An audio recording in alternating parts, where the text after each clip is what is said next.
আমার প্রিয় শিক্ষার্থীরা, তোমরা কেমন আছো? আশা করি পরিবার পরিজন নিয়ে সবাই ভালো আছো। আজকে আমাদের বৌদ্ধ ধর্ম ও নৈতিক শিক্ষার উপরে এই ক্লাসটি হচ্ছে 3 নম্বর ক্লাস। তো আজকে আমাদের আলোচনার বিষয়বস্তু হচ্ছে জাতক থেকে, অর্থাৎ চ্যাপ্টার 9 থেকে আমরা পাঠ আলোচনা করব। তাহলে আমার প্রিয় শিক্ষার্থীরা, তোমরা বোর্ডে নিশ্চয়ই দেখতে পাচ্ছ, এখানে লেখাই আছে জাতক চ্যাপ্টার 9। আমি এখানে একটু উদ্দীপক লিখেছি এবং অ্যান্সারও তোমরা নিশ্চয়ই দেখতে পাচ্ছ। আমি বলবো এই উদ্দীপক এবং আনসারগুলো আলোচনার আগে জাতক কি এটি আমাদের আগে জানতে হবে। তাহলে আমরা জাতকের সাথে ইন্ট্রোডিউস হয়ে নিই। জাতক কি? তোমরা বই খুলো, পেজ হচ্ছে 87।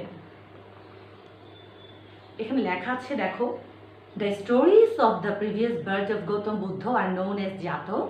The impact of the story and morals of Jatok are immense on the Buddhist.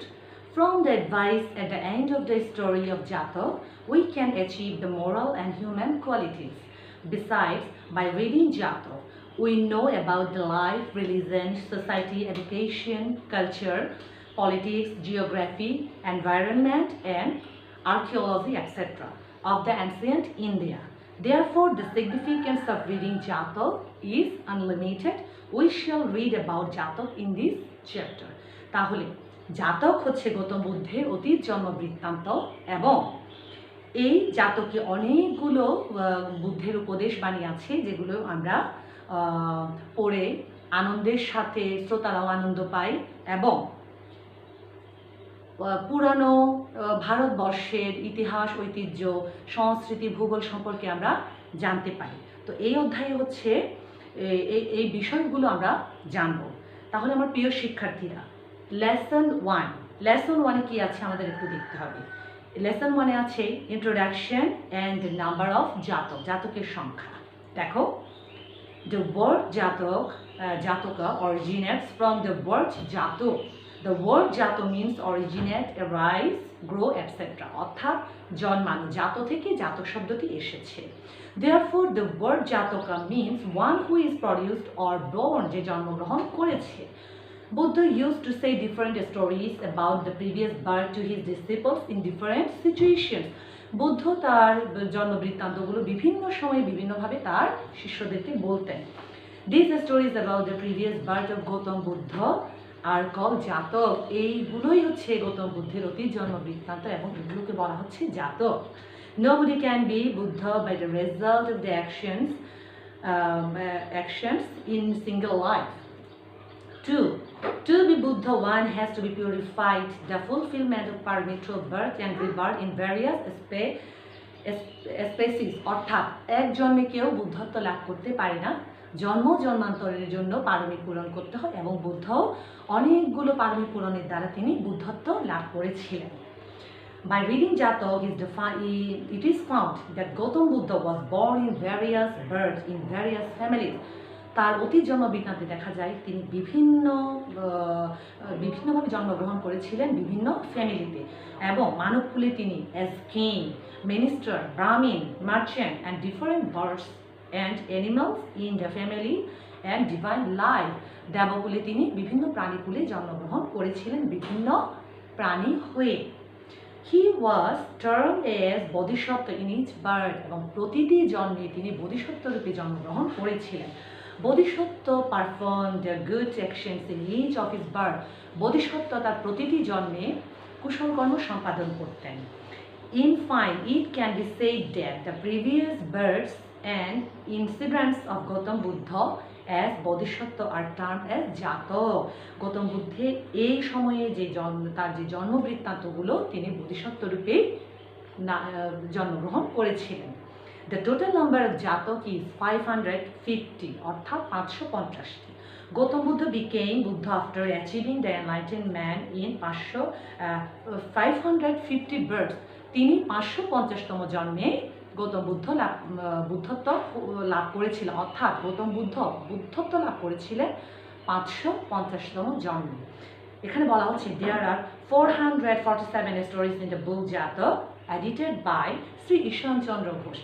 Shri Ishwarchandra ঘোষের তথ্য মতে তার গ্রন্থে লেখা আছে 447টি জাতকের কথা, but it is said that the true stories are lost with the passage of time. কালের গর্ভে 3টি জাতক হারিয়ে গেছে।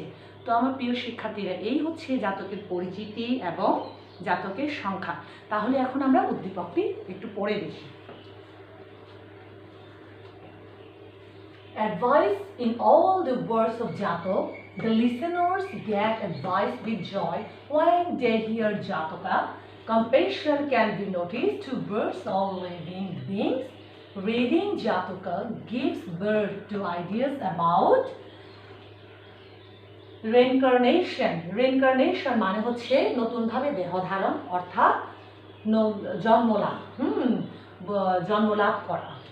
and removes superstitions মানে হচ্ছে কুসংস্কার।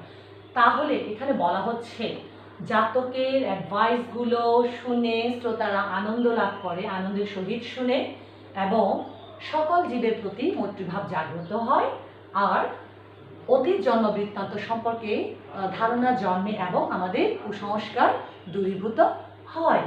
এখন এই উদ্দীপকের উপরে ভিত্তি করে আমাদের যে প্রথম প্রশ্নটি সেটি হচ্ছে এ, হোয়াট ইজ জাতক? জাতক কি? আমি আগেই বলেছিলাম জাতক হচ্ছে গৌতম বুদ্ধের অতীত জন্ম বৃত্তান্ত। এই যে তাহলে বইয়ের প্রথম লাইনের মধ্যেই লেখা আছে the stories of the previous birth of Gautam Buddha are known as জাতক। এটা লিখতে পারো তোমরা। এখন যে 2 নং প্রশ্নটি B, explain what kind of feelings the advice of জাতক। এই আনসারটি তোমরা এভাবে করতে পারো, অর্থাৎ জাতকের অনুভূতি আমাদের কিরকম অনুভূতি সৃষ্টি করে উপদেশগুলো। So you can write this answer. After reading the story of Jataka, deep peace came down in our mind.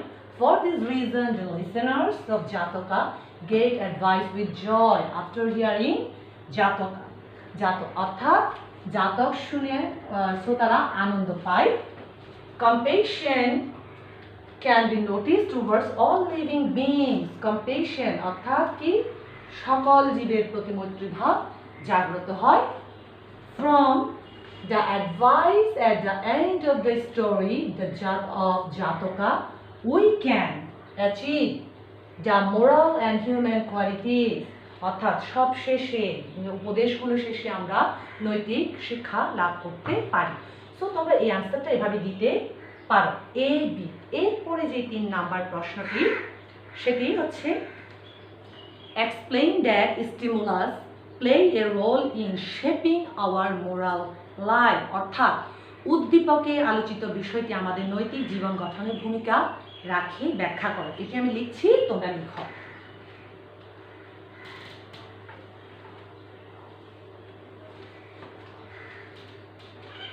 C, এটাকে বলা হচ্ছে সি প্রশ্ন, অর্থাৎ explain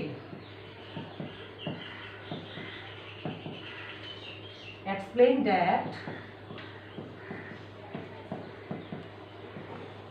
stimulus play a role in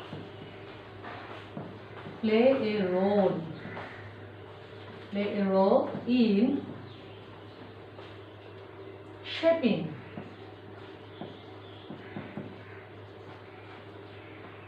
our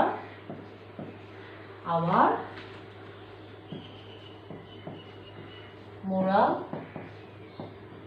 life। অর্থাৎ উদ্দীপকে আলোচিত বিষয়টি নৈতিক জীবন গঠনে ভূমিকা রাখে, ব্যাখ্যা করো। আমি বলছি এটার উত্তর কিভাবে লিখতে হবে। তার পরে যে প্রশ্নটি আমাদের সেটি হচ্ছে নাম্বার ডি। ডি এর আনসারটি হচ্ছে explain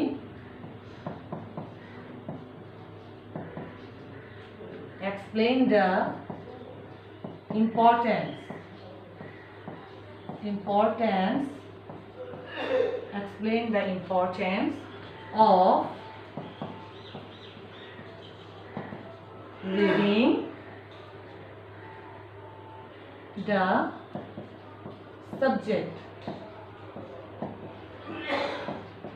the subject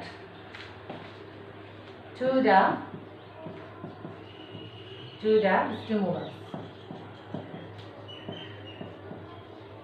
to the stimulus, অর্থাৎ উদ্দীপকে উল্লিখিত বিষয় পাঠের গুরুত্ব ব্যাখ্যা করো। এই দুটো প্রশ্নের আনসার তোমরা পেজ নাম্বার 88 থেকে দিতে পারবে।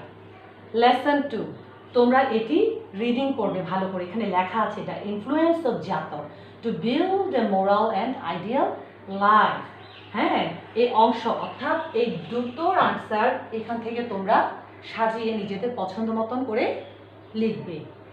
আগে রিডিং করতে হবে, এরপর এখানে লেখা আছে যে আইডিয়াল লাইফ এবং কিভাবে আমরা আমাদের নৈতিক শিক্ষাকে গ্রো করব, এই কথাগুলো। হ্যাঁ, তো আমি বলবো তোমরা বেশি বেশি চর্চা করবে, এগুলো পড়বে এবং লিখবে, তাহলে তোমরা আনসারটা সহজেই করতে পারবে। এখন আমার প্রিয় শিক্ষার্থীরা, আমি বলবো জাতকের পরবর্তী যে জাতকগুলো আছে, কপোত জাতক, শশক জাতক, কপোত জাতকা এবং শশক জাতকা, এগুলো আমরা নেক্সট ক্লাসের মধ্যে আমি বলবো এগুলো কিভাবে লিখতে হবে, কিভাবে পড়তে হবে।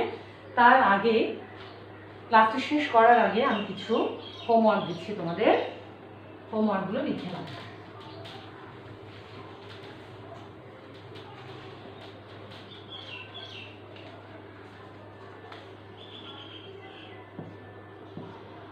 তোমাদের হোমওয়ার্ক থাকবে, HW থাকবে তোমাদের রিডিং,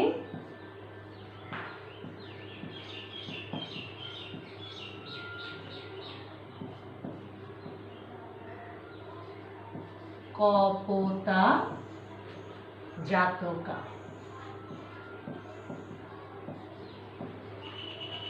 পালিতে কপোতা জাতকা, অর্থাৎ বাংলায় যদিও আমরা উচ্চারণ করি কপোত জাতক, ইন পালি ল্যাঙ্গুয়েজ উই সে কপোতা জাতকা। তাহলে তোমরা এই জাতকটি রিডিং করবে, পরবর্তীতে আমি এটির উপরে প্রশ্ন তোমাদের দেখিয়ে দেব। তো আমার প্রিয় শিক্ষার্থীরা, if you have any problem please just phone me, আমাকে ফোন করবে, ফোন কলের মাধ্যমে অথবা তোমাদের কমেন্টসের মাধ্যমে আমাকে জানালে আমি প্রশ্নগুলোর সমাধান দেওয়ার চেষ্টা করব। আশা করি ক্লাসটি তোমাদের উপকারে আসবে। বেশি বেশি চর্চা করবে, লিখবে। এই বলে আজকে আমার ক্লাসটি আমি এখানেই শেষ করছি। ধন্যবাদ সবাই।